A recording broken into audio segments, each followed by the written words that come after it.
lovelies. Hey, welcome back to the interview show called About, where I get the ultimate opportunity to introduce you and the world to the ultimate and fabulous talent that's coming out of Toronto and beyond. And guess what? I got one of my homeboys today. It's DJ Bayati.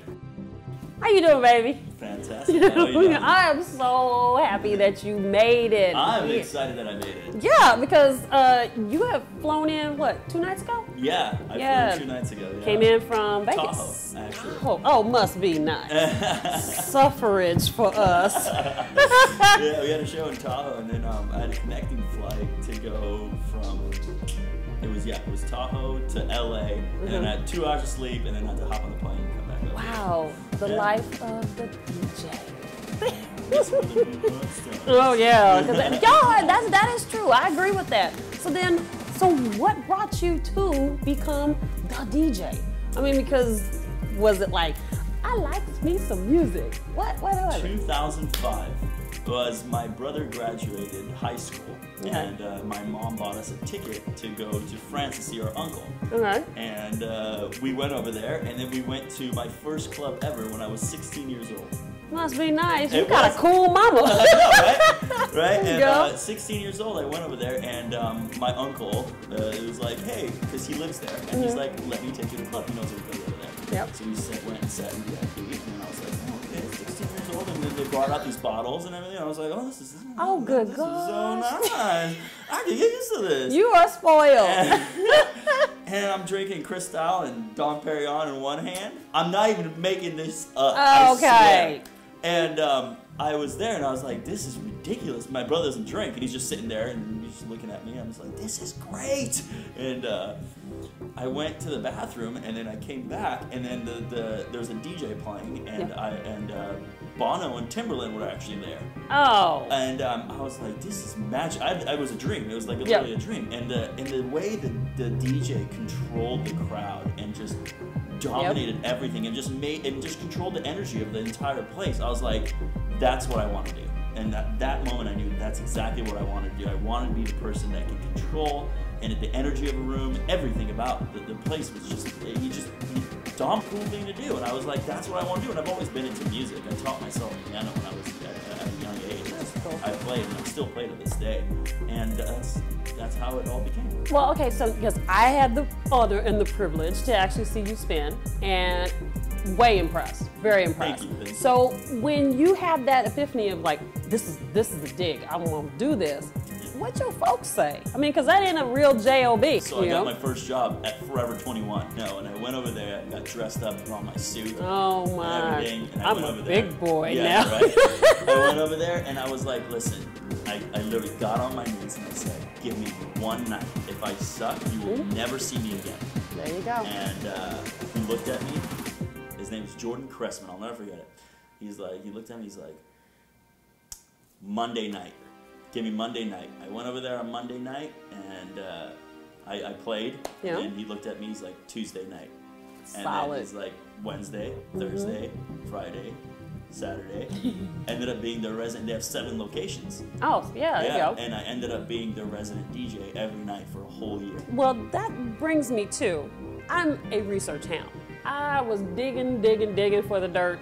Couldn't find nothing on you. It was really tough. So, is that a happenstance, or is that deliberate? I mean, because you're not wanting the compliments. You're not resting on your laurels. So what is it that you're doing? It's I mean, if you think of it this way, if someone keeps praising you all the time for something that you're doing, you'll just keep doing that, and you'll be stuck doing the same thing. And you'll be like, oh, I'm already good at this, I'll be comfortable. True. And I understood at a young age that that life begins outside of your comfort zone. Growing up in California at a very young age, and then how do you roll up to good old Toronto?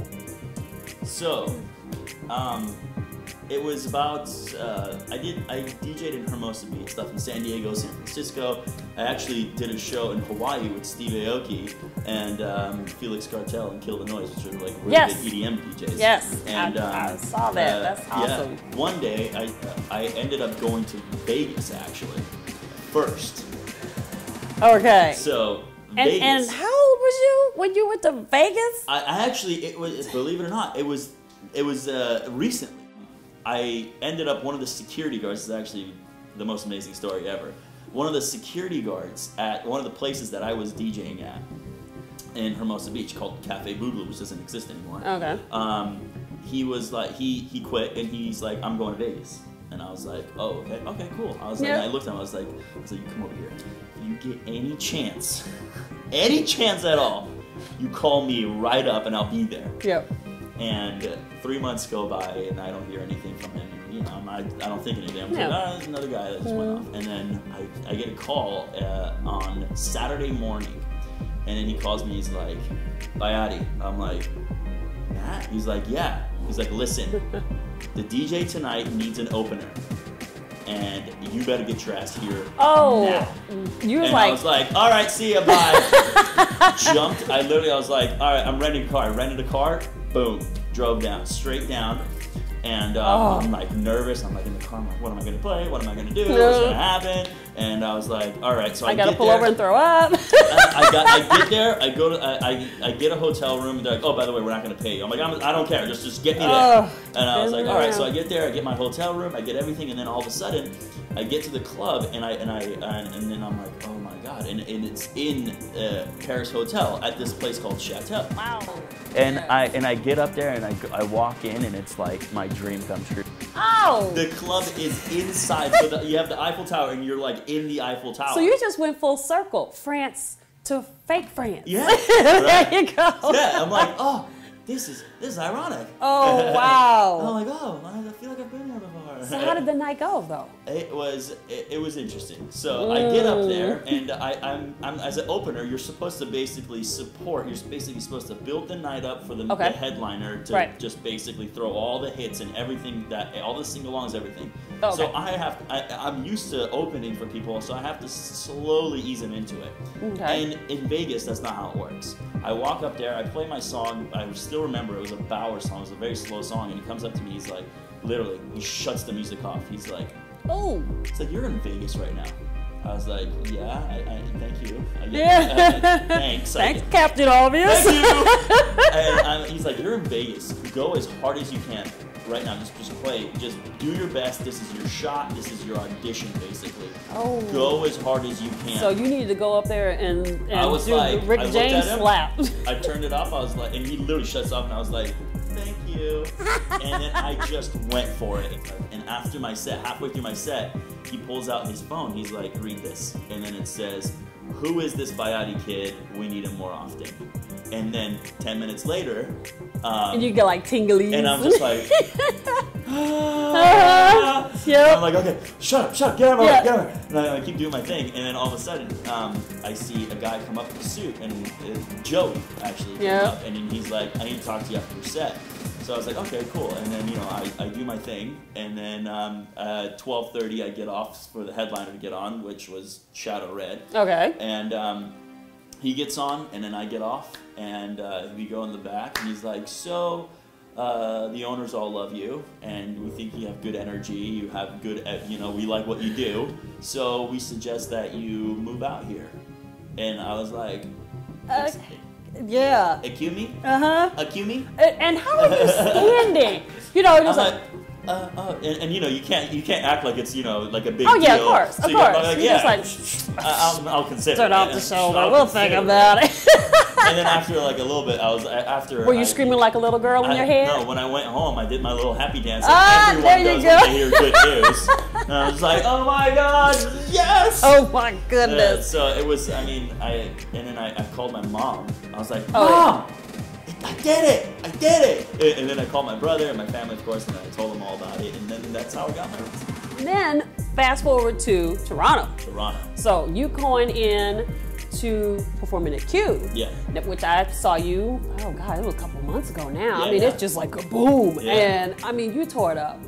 You really tore it up. So what is now in store? Because I know there's some new stuff that's coming out. Yeah. We have this new project coming out. So me being in Vegas, I started playing there more often. Okay. And I met a lot of the local DJs, and these are DJs that are big.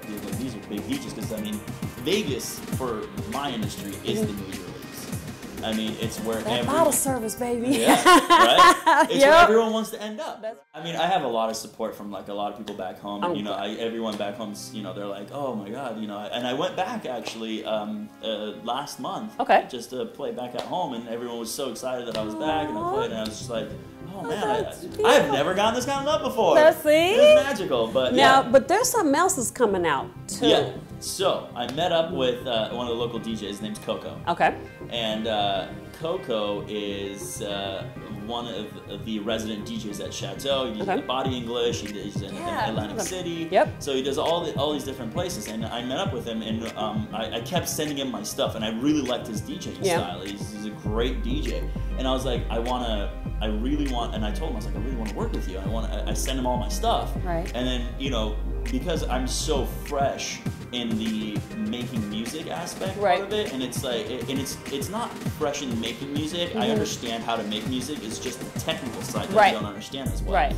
So, and he has been making music for like over 10 years now. Okay. So I sent him all the stuff. He's like, yeah, it's all right. It's good. But you know, I can teach you a couple things. I was like, before we start, just let me play the piano for you, and then we can move forward. So I played the piano for him. He's like, and I played the piano for him, and he's like, all right, let's get to work. And then we practiced, and we came up with our own entire set. And he showed me a lot of things that I didn't even know were possible. And that's the only thing I got in this business for, was to be able to collaborate with other artists and learn and grow bigger. So yes, we have hit that segment of the puppy dog question. Ooh. And this is one of those ones that's just, it's a little teaser of your brain so that the lovelies will find out who is you. Okay? You get a time machine and you can go and DJ wherever that you want. But I throw a little monkey wrench in there. All right. You have to choose to be able to either DJ in the 1990s, do a New Jack Swing, but you have to wear the thong, or 70s disco, and you got to sport the Afro bell bottoms and rock it out in Studio 54. Ooh. Ooh.